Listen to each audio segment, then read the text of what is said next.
शिक्षक वडिलांना न्याय मिळवून देण्यासाठी मुलगा कोल्हापूर जिल्हा परिषदेसमोर आमरण उपोषण करतोय।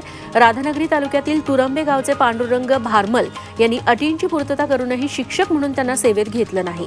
यासाठी 1995 पासून भारमल बापलेख पाठपुरावा करतायत, तरीही न्याय मिळत नसल्याने इंद्रकुमार भारमल उपोषण करतायत।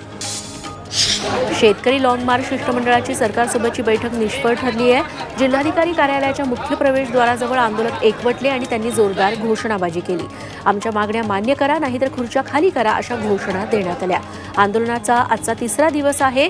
मागण्या मान्य होईपर्यंत आंदोलक आपलं आंदोलन सुरूच ठेवणार आहेत।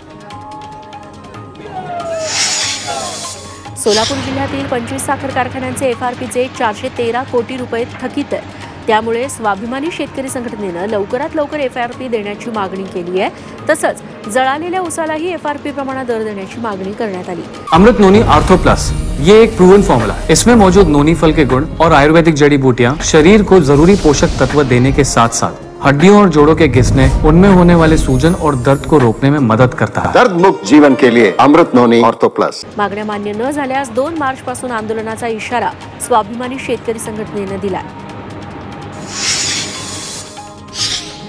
सांगली जिल्हा उद्योग केंद्रासमोर प्रलंबित कर्ज प्रकरण मंजुरीसाठी युवा शक्तीनं ढोल बजाव आंदोलन केलं।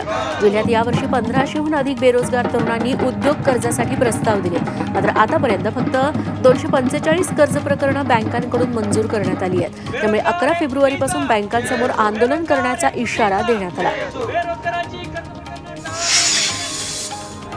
चंद्रपुरात राज्यभरातील तब्बल 65,000 वीज मंडळांचे कंत्राटी कर्मचारी संपावर गेले। त्या कर्मचाऱ्यांनी 48 तासांचं कामबंद आंदोलन सुरू केलंय। या कंत्राटी कामगारांची 30% वेतनवाढ आणि शाश्वत रोजगार द्यावा अशी या प्रमुख मागण्या आहेत। तर मागण्या मान्य न झाल्यास बेमुदत आंदोलनाचा इशारा देण्यात आला।